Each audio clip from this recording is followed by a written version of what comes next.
Hello, my name is Troy Ruhe, I'm Tyler Hoskins. and you're listening to our Sick Ass podcast.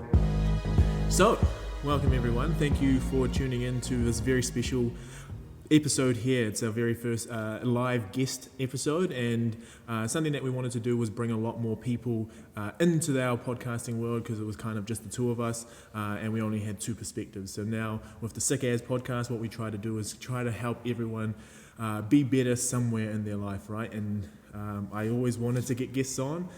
I reserved this spot especially for this young man over here. So he was someone that definitely changed the way that I think about training. He also definitely helped a lot of the mentality stuff that came into training and helping me push to another level. And you know, he's gone from being a very well-rounded athlete to then a coach to head coach and now owner of his own gym, still under the age of 30. So today our guest is Mr. Tim Medlicott. Thank you for having me. Yeah, thank you so much for coming on. So I touched on a little bit there, but you are someone who has kind of been through, been around with the coaching, and you've definitely experienced a whole heap of different things. So what I want you to do is just kind of introduce yourself, just let the listeners know who we're dealing with here, because you know, you could be anyone telling people I do this sort of training, but if you don't really, you know, have that experience. So if you can just give us a background on your coaching experience, yep. We can get into it. So I obviously work at CrossFit Dunedin. Pretty much most of my coaching life has been at CrossFit Dunedin. I have ventured out to other areas. Right. So my first kind of work as a coach was working as a kickboxing coach. Right. When I was 18 through to 21. And then from there I moved into CrossFit at CrossFit Dunedin. I've worked at CrossFit Auckland, and I've worked overseas in Kuwait for a little bit. Right. But yeah. Yeah. And then so you always found yourself coming back to CrossFit Dunedin? I did. And then being the eventual owner of the gym as well. Cool. So you touched on Kuwait there. Now, obviously some of the listeners who do know you will know exactly what you're talking about, but as getting to know you, you told me the stories about your time in Kuwait, and honestly it sounded like something that needs its own Netflix special. So if you could just let people know why you were over in Kuwait, and then maybe some of the juicy stuff that ended up happening to bring you back to New Zealand. Sure. So I'll preface this, Kuwait was a little bit naughty, so forgive me, so I was working as a coach at CrossFit Dunedin in 2015, and the then former manager, owner of CrossFit Dunedin contacted me and offered me a job in Kuwait. And Kuwait's got the highest currency, or at least it did at the time have the highest currency in the world. So, and there's no tax either. So you're earning good money if you go work as a trainer over there. And it was a good career option. You'd get about 120. You charge $120 for an hour's PT. 1 hour. Yeah. And obviously you have to pay some of that to the gym, but it was good money with no tax. Absolutely. And you go on the other side of the world. So I took up the offer and I flew over to Kuwait, and we worked at a gym which was so flash. The idea was it was a PT studio and gym. It had a pool, it had multiple cleaners that would come around with towel servers, it had a sauna and just top showers, flash equipment. There was a CrossFit gym, and then off to the side was your regular commercial Globo style gym. And the type of clientele that would come were really rich or influential people. I remember one of the guys that came was the manager or the owner of Lamborghini in Kuwait, and in the car park there'd be multiple Ferraris, Lambos, Porsches. It was just crazy. So that was an interesting time. Whilst we were over there, one client I had, I won't say what her name was, but she had plastic surgery all over the face. She had breast implants, she had butt implants, she had everything, multiple Louis Vuitton bags. I'm not sure if that's what they were, but just flash stuff. And she wasn't interested in the training. She was interested in the status thing of having a personal trainer at this gym. And I try and make conversation with her, and how was your weekend? And she goes, she wasn't interested. She was looking around the gym, seeing who else was there, and she goes, yeah, it was good. this is just one of the stories from over there. And I said, oh, that's good. And she kind of took a pause and she's like, how was yours? Like, oh, common courtesy, I should ask you. And I said, yeah, it was really good, but unfortunately I've broken my iPhone. And at the time it was like an iPhone 5 or something, you know, it's not flash now, but back then it was brand new. And I said, so if you want to contact me for any personal training sessions, you're going to need to first call reception, and then reception are going to need to talk to me so that we can try and make a time to make a session. He goes, oh, that's no good. And then she looks away, looks back at me, and she said, what iPhone was it? And I said, oh, it was an iPhone 5. And she goes, oh, how big? I go, 124 gigs or whatever it was. She's like, I'll get you a new one. I was like, oh, no, don't do that. Don't do that. Yeah.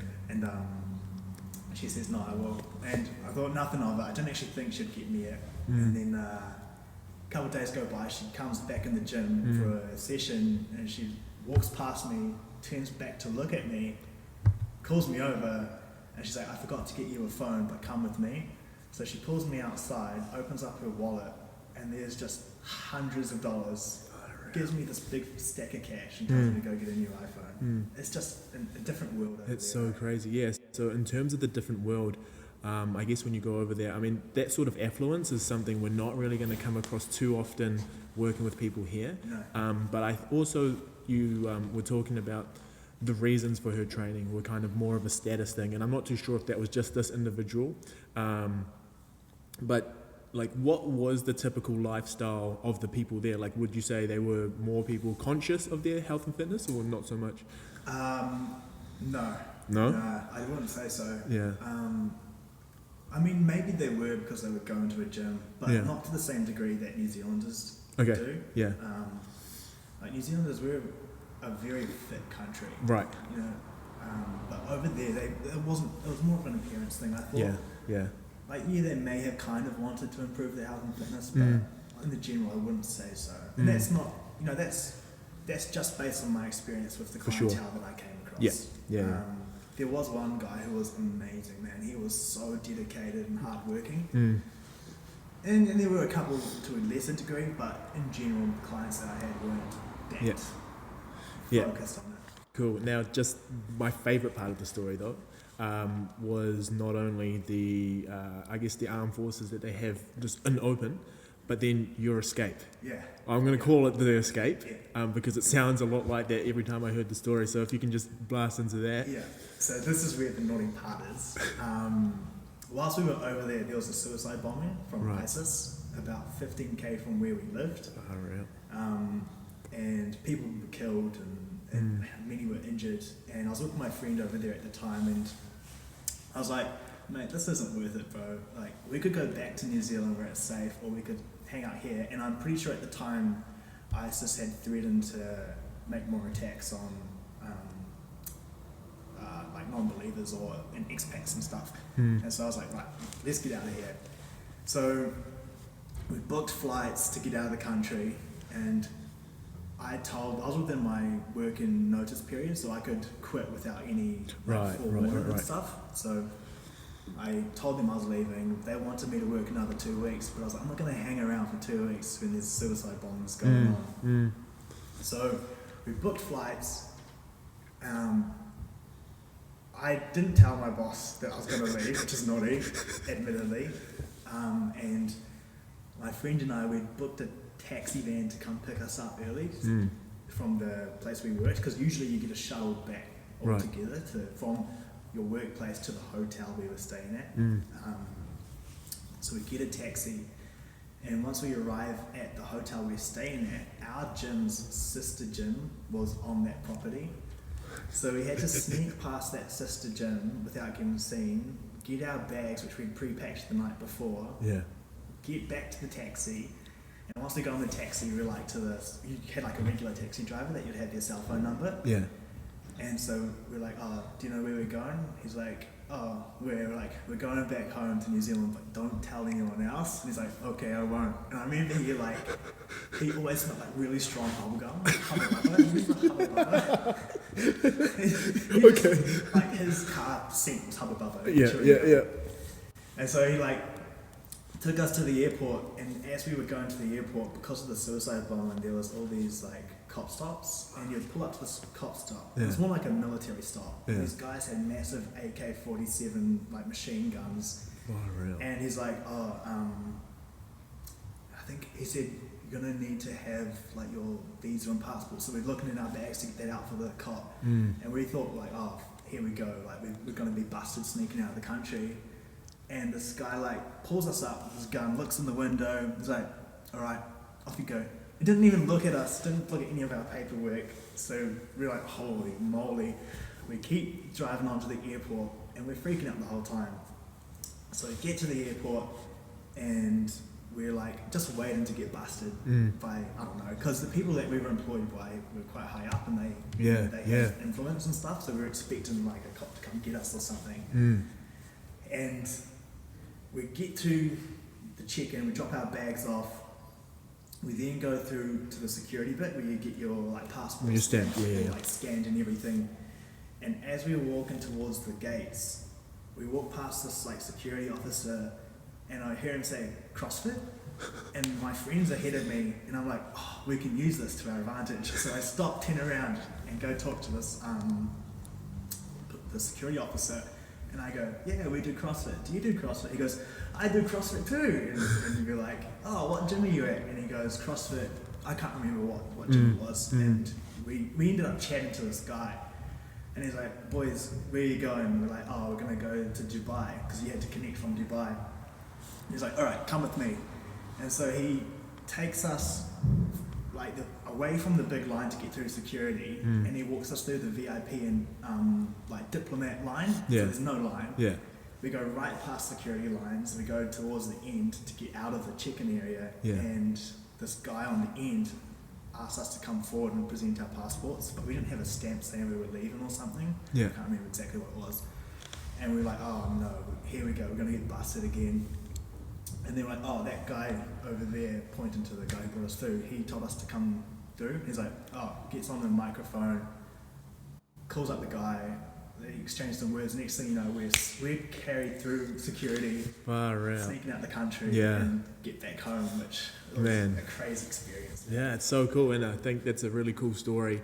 I guess it's a lot that you have to go through in terms of experiences of like different culture, but it was also just kind of that shows, you know, fitness is kind of a universal language, and that CrossFit is like also a universal language, and then they like through that can connect people regardless of where you are in the world. Which brings me to my next point.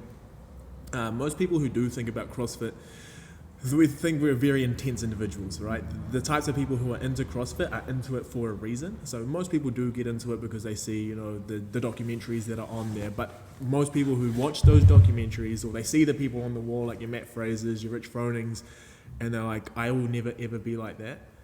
So you kind of have to start somewhere though to be able to get there. So with your health and fitness journey, so becoming like almost, you know, you lived the CrossFit dream basically. You got to compete, you got to be a coach, and then you also got to own your own CrossFit gym. But where did that all begin? So like, why was health and fitness something that drew you in? Growing up as a child, I was like the fat kid at school, like the full-on, the biggest kid at school. And I was like scared and nervous and shy and insecure. And I remember I went to high school, and it was quite intimidating, the thought of going from like this environment where you're comfortable to then this big scary high school where there's a whole lot of older boys, and you know, like rumours of bullying and everything. So I thought I needed to play sport to fit in. So I joined the rugby team, and I remember and I thought like I was so unfit, man. Like we went to rugby trials, I didn't know how to play the game, I was just like running around and I was so unfit. I remember the first time I went for a run to try and improve my fitness, I was like 13 years old. Like it must have been like a K, maybe a K and a half, no, maybe a K. I got back home and the wheel was spinning, like hyperventilating and panicking and everything. But anyway, I played sports, just rugby for 3 years at high school, and then after that I got into Taekwondo for 2 years maybe, pretty heavily, and then I went into boxing and jiu-jitsu and kickboxing for, I think I did martial arts for like 7 to 8 years all right. I taught kickboxing for a couple of years, and then I wasn't quite sure like how to progress with my career. Like, I didn't know what I wanted to do. I did 2 part-time years at university. First year I did psychology and Portuguese, which is a bit broad, but I was really into jiu-jitsu, and I thought if I learned Portuguese I could go to Brazil. For sure. And then the second year I just did hubs, human body systems. Yeah. And then it wasn't for me. I didn't like it. I didn't know what I was going to do with it. I decided to go to a basic personal training course at the Target Polytechnic. So I enrolled in the Diploma of Applied Sports and Exercise Leadership. And whilst I was there, I got put on placement at CrossFit Dunedin. And at the time, I bought into the stuff you read on the internet about CrossFit, and that it was bad and everyone's weak and get injured and everything. And I didn't think a lot about it at the time, but it's placement, you got to do it.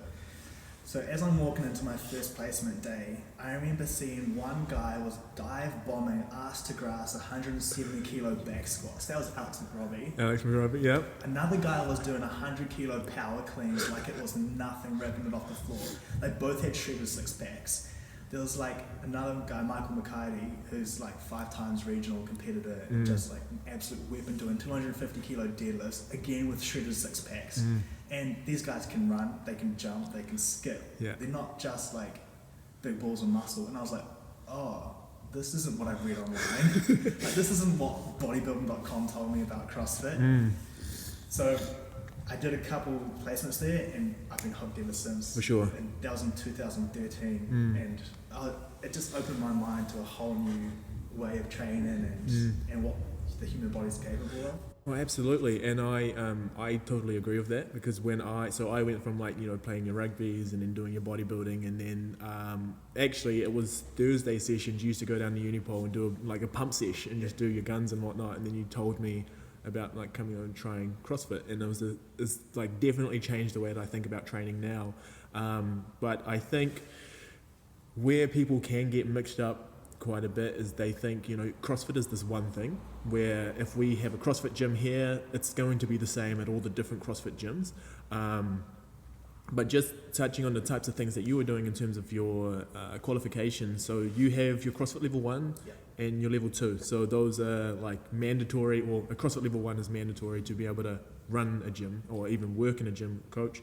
But what are the, you can actually do additional qualifications, just like anything. You can always upgrade where you are, and I think that's what gives you a really good breadth of knowledge. So if you want to just go into the different qualifications. So I've done my CrossFit level 1, which you have to do to coach CrossFit. I've done my CrossFit level 2, which expands on your level 1 course, and these do take place over a weekend, but they're not the be or end all. You've got to do your reading, you've got to know your content, because the cream rises to the top. If you don't, you're not going to get anywhere. So after I did those 2, I've also done a gymnastics course, weightlifting, strongman, kids, a training kids course. I think that's all. Right. There might be some more, but so it's not just a weekend course like you read online. It's you get content to research and read and stuff, and then you go to this weekend certification course.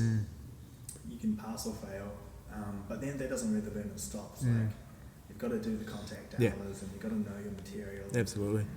I think that's just like anything in life, right? If you just do a weekend of it and don't apply it, so you were lucky that you got to actually go back to whatever gym you were working at and actually start to apply that.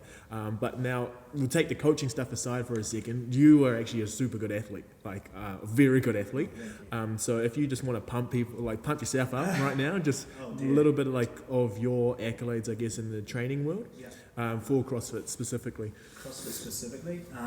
So in CrossFit, there's a thing called the CrossFit Open, which is a worldwide competition that everyone that does CrossFit pretty much participates in. And the CrossFit Open is a qualification stage, which then gets you to either the CrossFit Games, which is how it works now, or in the past would get you to the CrossFit Regionals, which is the step before the Games. And so the best I've done in the CrossFit Open was I got in the top 10 in New Zealand 2 years in a row. And I think think maybe like 53rd out of Australia and New Zealand during the CrossFit Open. I've done a few like local competitions and won a couple, and and just in terms of like gym stuff, you know, I'm not like a world beater or anything, but you know, I can hold my own. Yeah, for sure. A few things, eh? Yeah. Well, I'd want to stay on the open for a bit because that's where I think that's the first time I really got to see you properly like excel as an athlete. Because we trained together, we were training partners, and you know, kind of when you train, you're there, you're having fun and all that sort of stuff, but you don't see the shift in mentality. You don't see that next gear go up because you know we're training. It's practice, as like Alan Iverson would say. But the first time we actually got into the open, that's when you're actually competing with the world. You're also competing with the rest of the people in New Zealand, Dunedin and whatnot. So for the open, what do you think, we'll just talk about the open itself. What were your best, I guess not just your best performances, but the workouts that you were like, oh man, these are the ones. Yeah. So I think one of the workouts that made me like, it was just amazing, it's called 18.2, and you had, I think it was 12 minutes to perform a total of 55 front squats with 55 kilos and 55 burpees and then jumping over a barbell. That's right. And then once you've done that, you'd had the remaining time within that 12-minute window to get a 1 rep max clean. And so you're getting incredibly fatigued, your legs are on fire, your lungs are on fire, and then you're asked to lift the heaviest weight you possibly can. And now, most people who aren't in the CrossFit circle will say that's insane and you're going to get injured, but then I'd kind of point you towards looking at a rugby game when you're fatigued and you've got 120 kilo people coming at you performing a tackle. Like, for sure. Yeah. There's risks in anything you do. Absolutely. And so anyway, during the open workout, I managed to PR my squat clean at 143 kilos. That's right. Yeah. You know, which I've never done before, whilst being incredibly exhausted. Like that's the magic of CrossFit. It takes you to these next levels. And then the other open workout that sticks out to me, I did with you. Yeah. It was you know, we threw down with the whole gym, and it had like power snatches and then bar facing burpees again, which I mentioned before, and you got a little rest, and then you had to do bar muscle ups and more burpees. And you and I went so hard that at the end of it, I was having a panic attack. I couldn't breathe. I almost wet myself, and I almost shat myself. Like, I'm not even joking. There was a point during that workout where I had to stop and be like, "Oh, I'm gonna wet my pants." Absolutely, that one was so rough because, like you said, that was the first CrossFit workout that had an actual scheduled break. So the first one that you talked about was a two-parter. They were both two-parters actually, but the first one, like if you took so long on the first part of the workout, which was the squats and the burpees, you had less time to build up to a heavy clean. But this one, once you finished part A, you had to rest. It was a mandatory stand down period, and then you go for the second part. And I just remember trying to throw myself over the bar for the the bar muscle ups, and we started at the same time. I got up over for like my fifth one, and I just felt all this puke getting there, and so I was like, okay, I'll drop down, chalk up. I bent over and I was just like came into my throat. I was like, oh well, here we go. It's one of those ones again. But another thing about the 18.2 was there's footage actually. I think if we can find it somewhere. But you were doing so the squats were with the dumbbells, and you dropped the dumbbells and you went straight down for your burpee, and the dumbbell flipped. And it landed right on your nuts. So as you dropped down, the dumbbell rolled under you, and as soon as you dropped down, you just fully just belly flop, and your nuts just hit that dumbbell. You're like, move the dumbbell. So I'm judging you, run over, grab the dumbbell, and you're on your last 10. I was like, oh wow. So not only was I emotionally stressed, physically stressed, I now had an assault upon my family jewels, you know, oh, that's the beauty of the open. Absolutely. And now just talk, so the biggest shift that I saw with myself as well as with you, and you coached me through a lot of it as well, was the mentality. So the mindset that you have going into the different opens. So we did a few opens together, and something that you taught me quite a bit through this was find your happy place during your workouts, and if you ever see footage of Tim working out, or even if he's just demoing and you see him working out himself, no expression on his face, none at all. Like the pain and everything that you go through is kind of up to you. So like, yes, it's going to hurt. I mean, physiologically things are happening, but you taught me a lot about accepting that pain, or like you can either let it destroy you and just be like, oh well, I'm not made for this, or you can just take it on and be like, all right, find your happy place, get comfortable with it and go. And so over the open workouts, like we went from repeating every workout, looking at the leaderboard and just being like, all right, putting so much pressure on ourselves, to then just like one and done and being happy with that. And I subjectively would say, actually objectively as well, I did way better when I laxed out, when I just started enjoying the process.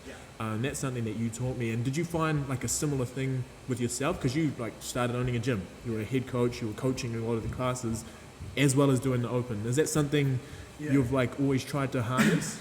That 2018 open we did, like we did repeat the workouts, but you have to make it fun, eh? Yeah. Like, if you're not having fun with it, why are you doing it? And in the year prior, 2017, during the open, it was so stressful and it was a miserable experience. You know? And I think I carried part of that stress on to the next open. And in 2018, it was just having that camaraderie with people. And I remember I remember that session when I told you to find your happy place. It was like a switch flipped in your head. Yeah. All of a sudden, your face went from being like pain and it looked like this suck to, oh, this is awesome and I'm gonna get it. Yeah. It's just finding that mentality that works for you to succeed. I'm just a firm believer, if you're not enjoying what you're doing, why are you doing it? Absolutely. Yeah. And that mindset that you had, that you taught me as well, you used to talk about, it was something that you go through in your kickboxing training as well, like it's just being super tough, the training was, but like you realized that this was actually making you better. You're not letting it beat you down. And I would, like personally, I would see it and just say that's probably why, you know, you went into wanting to be like the owner of a gym. It's kind of like the dream. Most people who get into health and fitness, like at one point, I want to be able to own a gym. But you went from being a very good competitor to like a head coach, then the owner.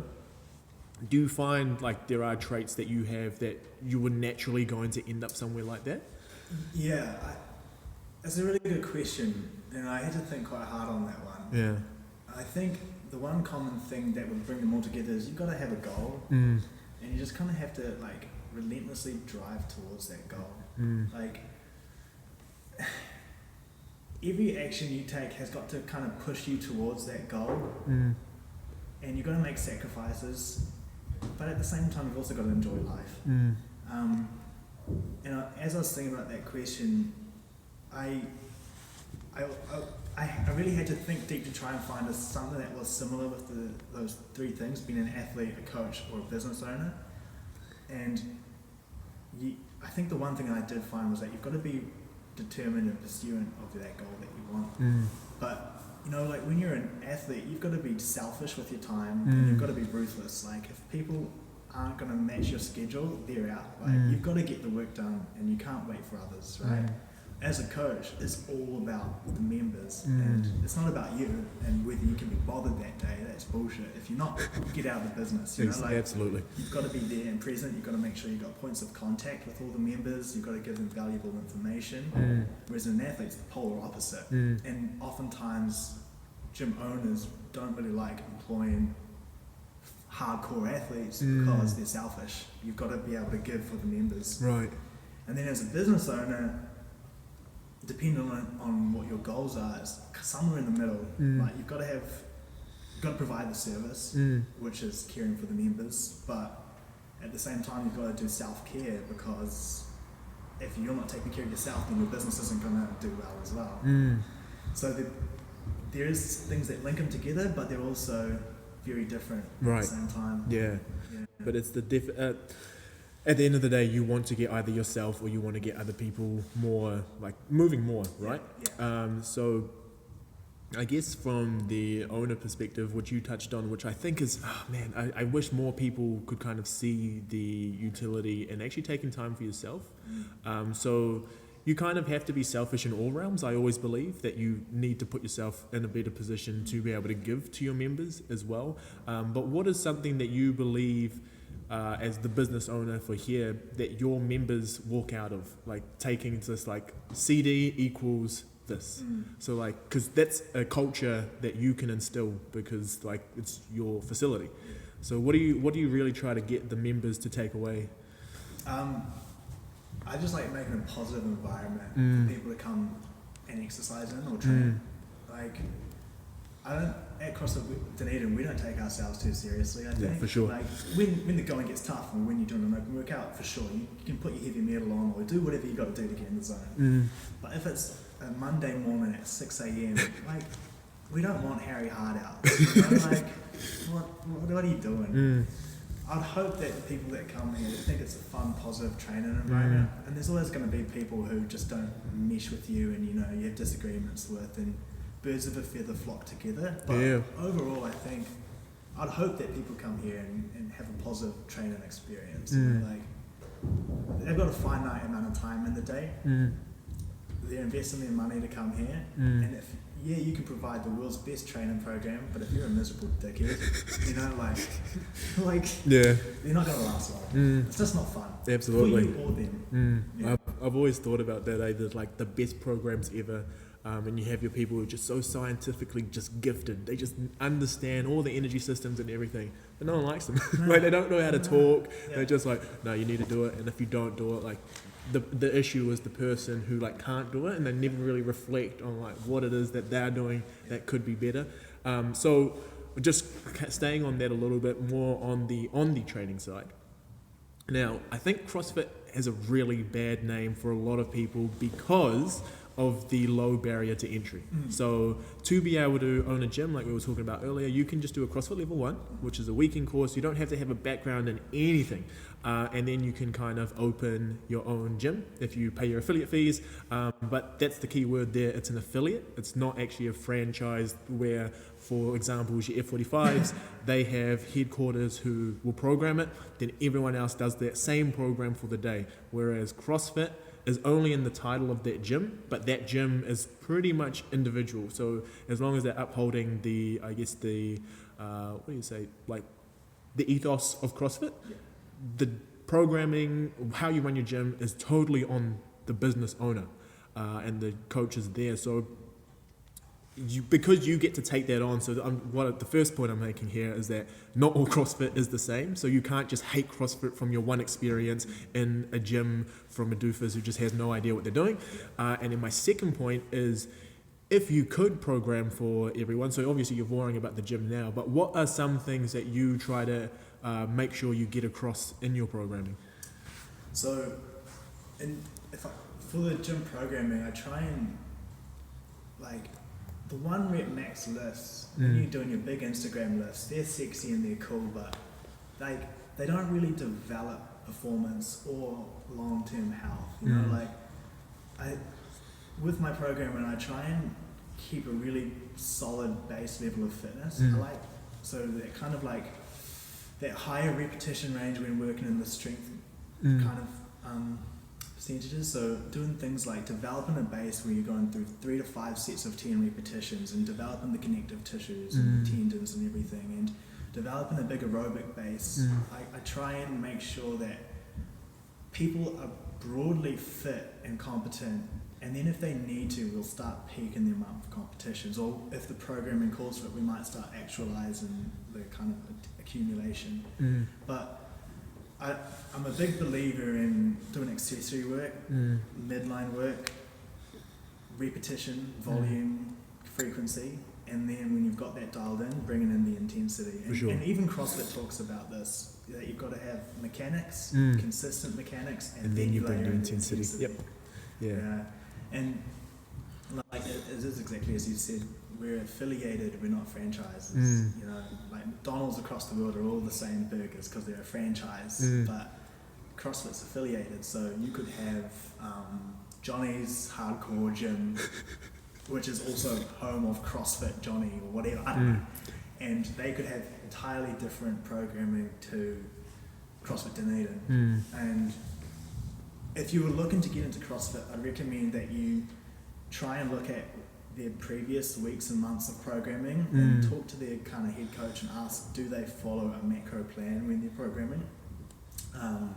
Like what their coaches' accolades are, and have they competed, what did they study, and go for a trial. See if you like the gym and the members and stuff. For sure. And see if you like the workouts. So just for our listeners who aren't very in depth with any sort of the stuff that we're talking about here, so when you're talking about a macro plan, we're not talking macronutrients, we're talking like what is the overall plan for the year in terms of like, are we going to have strength blocks and all those different cycles? So you might hear cycle quite a bit when people are like, we're going through a strength cycle, we're going through like an aerobic cycle, just to build different bits there. Now, something that I think if you have no idea of the macro cycle, or you're not actually programming into mesocycles and then into your microcycles, something that can happen quite often is the more is better mentality. Now, I know that the way you approach your programming, you do look at volume over a week, and then you also look at it in the overall macro cycle. So how, just without giving away too many secrets, your weekly plan, like, is it all just all the volume, all the strength, or do you have like, is there some method that you go through? Yeah, for sure. The basics of training outside of CrossFit, you know, like periodization, like volume, progressive overload, intensity, frequency, they still apply in CrossFit. Absolutely. So I set up my training weeks so that you've got frequency for certain musculatures and movement patterns. You've got volume, so it builds upon each other. You've got increase in intensity, so that they start realizing their like the accumulated volume and stuff. So depending on what kind of phase we're in, whether you're trying to build pure strength or hypertrophy, or whether you're working your aerobic system or anaerobic, whatever, there's a plan to it. Absolutely. And we still try and we still incorporate what CrossFit talks about, which is that constantly varied stimulus, so that you get broadly adapted rather than narrowly. Just like in one thing, so very specific, so you're trying to be so I think one of the biggest things that a lot of people try to talk about in terms of the foundation for movement is your GPP, general physical preparedness, so that if you were to go out in the world, like, we're not just going to be able to be at the CrossFit Games, but if a cat ran out in front of me while I was holding my washing basket and a baby, I could then pivot, like I could laterally, I'm strong, and I can like make sure I don't actually fall and break a hip. So CrossFit is for everyone, and some CrossFit gyms are not. That's what I'm going to say. So the actual methodology, I highly believe, would be something that a lot of people can take away, and the research in the area, definitely with the HIIT work that's coming out, but also people starting to vary their stimulus. Now, the word is vary, not random, so it's constantly varied, not constantly random, which I think a lot of if you do go to any gyms, there's that kind of drop in nature where it's just like, today what can we do to make these people sweat and make them feel like it was a really good workout to try keeping them coming back, which is, you know, it's difficult to get that across, that, you know, all of the gyms kind of, you have different levels of adequate knowledge that people have. So I just wanted to come back a little bit in terms of your programming. So you've started something which I think is absolutely vital, and that's our CrossFit Women's. So why is it that you thought this was necessary? CrossFit Dunedin back in the past offered a women's only program, and we'd always intended to offer it again once the kind of core of the business, the regular CrossFit classes, was grounded and settled, and we brought the women's program in again this year. And there's a lot of, like, it's intimidating walking into a gym, and especially a CrossFit gym where you've got barbells being dropped and you've got people sometimes running around without shirts on, and you've got loud music and sweat and chalk, and it's like a really visceral environment. And there's a population or a demographic of people which are too intimidated by that to come in, and there is a demand for women's only kind of training environment where they're not having to worry about the opposite sex. So I've got this amazing coach called Zoe who's taken this women's only program where we can teach people who otherwise wouldn't come into the gym the fundamental movements such as hinging, squat and lunging, so on and so forth, and they can be comfortable around like-minded or people who are similar to them. For sure. Yeah. And does the training itself differ from what you're doing? Yeah, so it's still CrossFit, but we've scaled it back slightly from the regular classes, and the idea is that eventually we'd like to get them into the regular classes, but we want to make them comfortable, Absolutely. confident and competent first. Yeah, man. Yeah, that's so cool. And I think what people tend to forget quite a bit of the time is that if you're on any journey, if there's no adherence whatsoever, and adherence comes from this feeling like you're empowered and you can go and you're confident being in that environment, you're not actually going to stay. So if you can make people, blood them in slowly and work to them, because I think now we're starting to see that you can take agency in a lot of what you're doing. Whereas if people see group training, I think they see this as like, oh, if I go there, I'm going to be compared to everyone else in that class. But you're kind of coming in for your own reasons. But then the only thing where there's a whole bunch of people is that you're sharing equipment and you're all high-fiving at the end. Or whatever is happening now with the whole COVID stuff. Maybe virtual high-fives. Virtual high-fives, yeah. And on that note, I just want to go give everyone a fist bump once they finish the workout, but are we allowed to? I don't know. Yeah, the environment, but the environment that you do create and the culture that you do create with the people, I think does come down to making it friendly and making it an environment that people do want to be in, because they can see themselves getting better, but they can also see how cool it is to see other people getting better as well, and sharing that. This is an off the cuff question before we get into our final question, but so we did a lot of marketing for CrossFit Dunedin when it first started, and a common question that I would get, or a common concern, was that I'm not fit enough. What do you say to that? I can entirely understand that. You see Netflix documentaries, and it's just people with the biggest abs and backs you've ever seen, and they can run, and you see people run along the street, and they're all fairly fit people, but I'd say you get fit doing CrossFit. You don't get fit to do CrossFit. And we're trying to be broadly fit. We're trying to be able to run 5K, run 100 meters, lift a heavy deadlift, snatch whatever we can, and it is intimidating. You just got to take that risk, but everyone that I was going to say this before as well. The amount of times that I get people telling me they're worried what others are going to think of them, and I always tell them that's exactly what the other people are thinking. Absolutely. No one cares what you're doing. They're so worried about themselves. That's just human nature. You're an odd person if you're more worried about what the person besides you lifting than what you're about to lift. A bit of competition is good, but don't worry about it. Yeah. And if you do have any concerns, talk to me and we'll look after you. Cause that's a real common theme that comes across in a lot of the talks that we have on this podcast, is the fact that managing your expectations, but also the comparison is really the thief of joy, and it can really hold you back from doing a lot of things. But the more people you talk to, the more you realize they're in their own bubble thinking the exact same thing that you're thinking. So we're all just trying to avoid each other's comparison.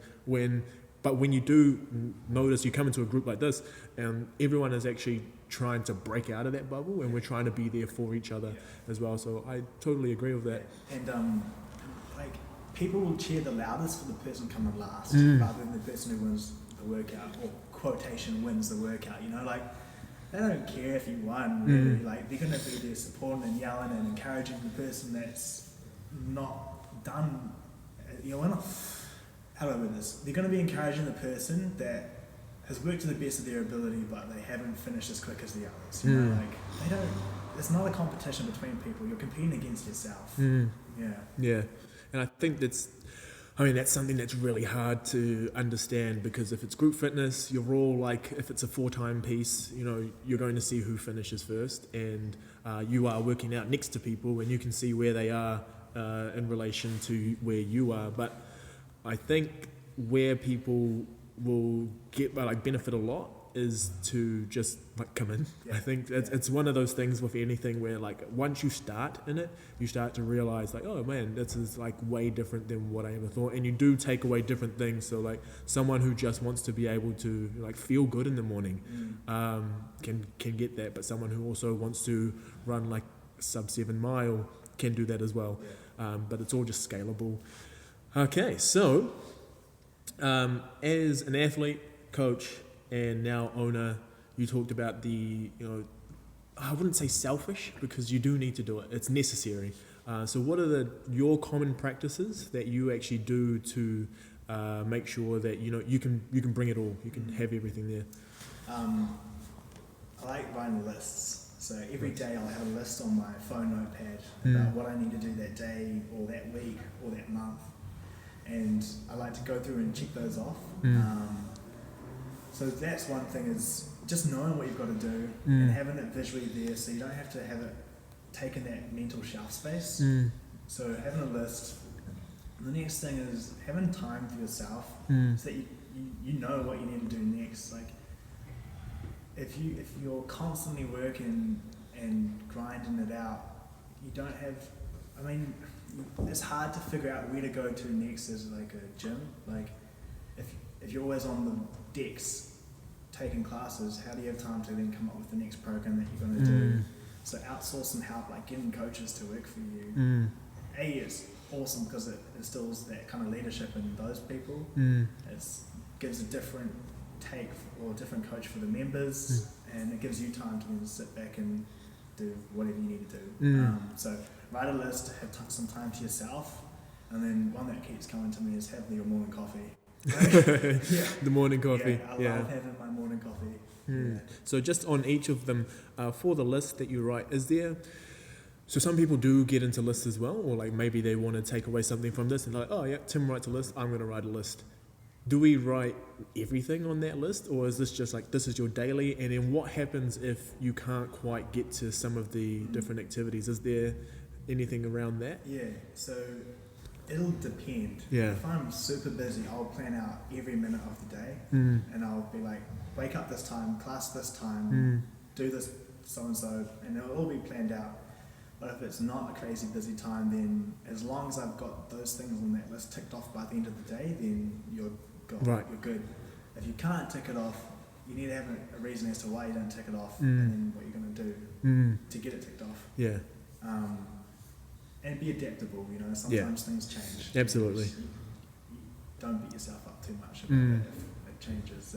For sure. Yeah. And then, so just I think that being adaptable is extremely important. And your morning coffee, kind of see that as like a general morning routine. So you'd put your coffee in, but there's probably other things you do as well around that. And whatever that looks like to you, I guess, will be dependent on your situation.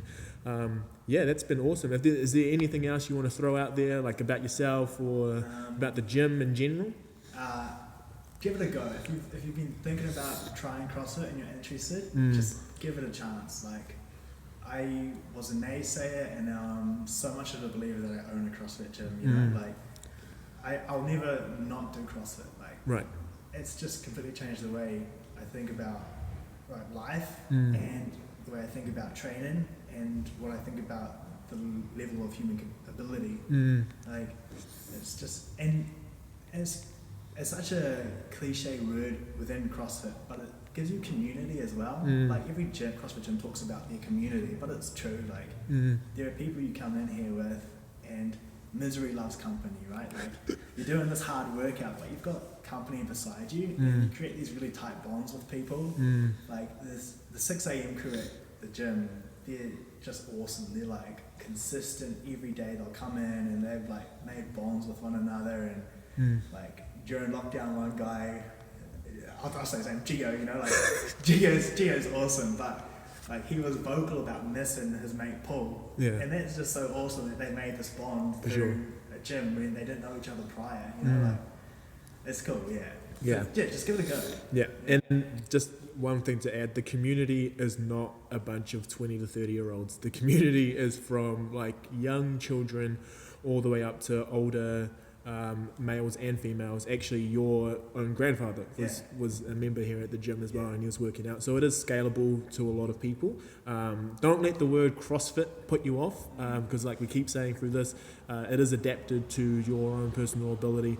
But yeah, I think just to close off, the things that you definitely have taught me, and I think you can teach a lot of people, is just having a really strong mindset and being very true to what it is that you want to get out of anything. There have been times where you can seem very cold because you know what it is that you're doing. Like there's a few incidents. Definitely, it wasn't to do with me. It was great, but I saw like was it around the wall? It might have been to do with the wall, and it's like someone was going off at someone else. No, it was the air bike. Something was happening around the air bike, and you came in and you were like you gave a stern word, and then I was like, I've never seen this side of you. But that's the side of you that has definitely driven you to where you need to be, and I think that's something that carries over into your workouts, and it's also how you adapt your life as well. So yeah, you've just been a really good role model.